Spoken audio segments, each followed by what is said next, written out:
Welcome to the Reparenting Daily Podcast.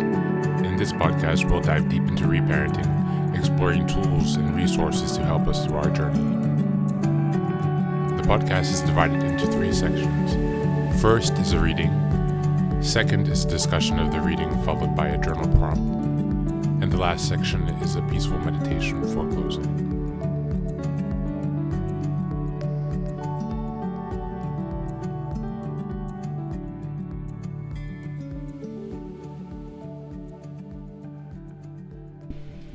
Good morning, good afternoon, and good evening.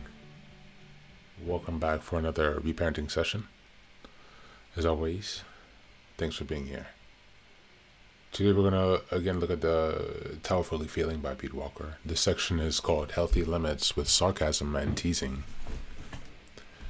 When parents thoroughly discuss their concerns about their differences, they can often use gentle teasing to enjoyably release some of the tension that's inherent in the differences.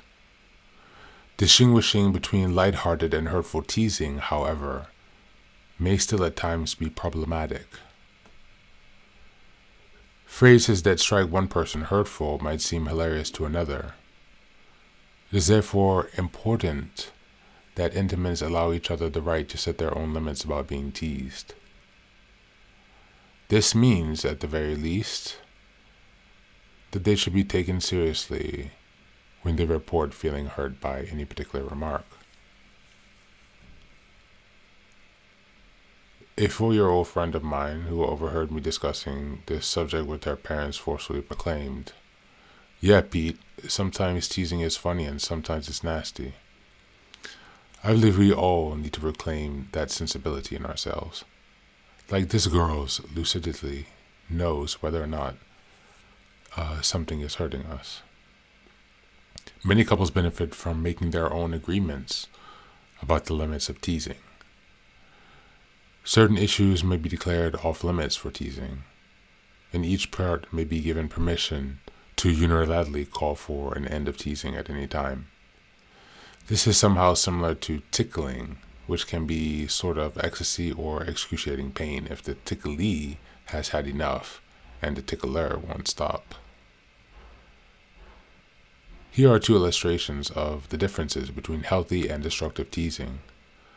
I can sometimes tease my partner about opera, which she loves and I can live without. I can occasionally tease her because I have made it very clear that I respect our differences in musical taste. If I tease her too often, however, or at a time when she is engrossed in the enjoyment of opera, I am in danger of being abusive. My teasing cannot help but sound unfair and hurtful. Moreover, I risk being even more abusive if I tell her at a time when I really should be asking her to listen to opera less often while I'm in the room. When teasing is free of hidden agendas, however, we can occasionally both get a laugh out of my talentless baritone or soprano impersonation. Here's a second illustration. I casually enjoy my partner's teasing about my untidies. However, there are times when I cannot. One of these is when she tries to get me to match her standards of neatness in my separate areas of the house. When her teasing is not out of controlling or dumping variety, and it rarely is, we are both amused by our differences about tidiness. Her ghost stories about my dust bunnies mutating into dust rolls can make us both laugh. This, I might add, is also possible because we both participate equally in the mundane tasks of housekeeping in our shared living space. Thank you, and that's the reading for today.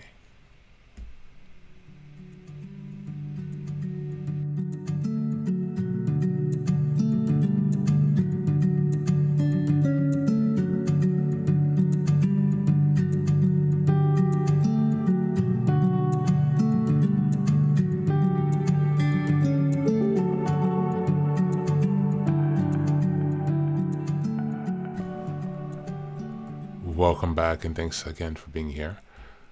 Looking at this reading today, this reading reflecting on sarcasm and the limits of teasing and bullying.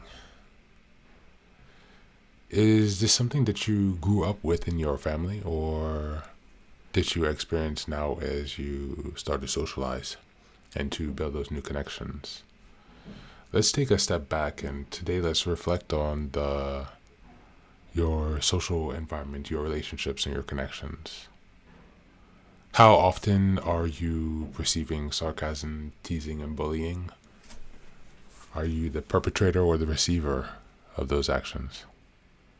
How much of awareness do you have on your own? Have you ever asked someone if they perceive you as being very sarcastic or bullying or teasing?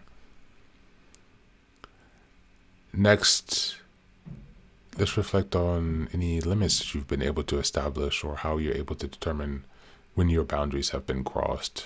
Have you thought about that and reflected on it in a way that allows you to act in the moment when something is happening to protect yourself?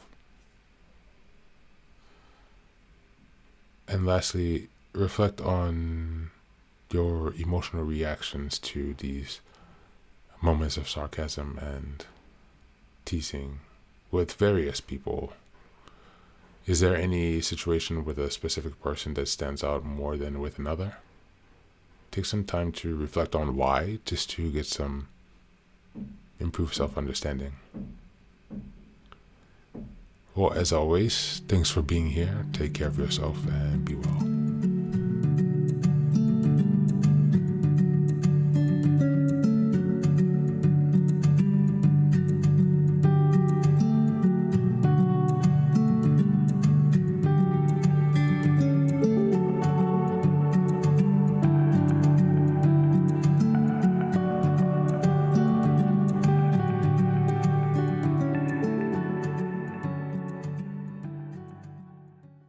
And now, let us move on to the final section, the meditation.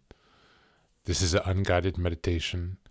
I will simply provide some music and you can take some time to relax. Please feel free to choose a location and a place where you feel safe and where you can be undisturbed for the next 10 minutes. You can choose to be sitting down, standing, as you like, wherever you are most comfortable.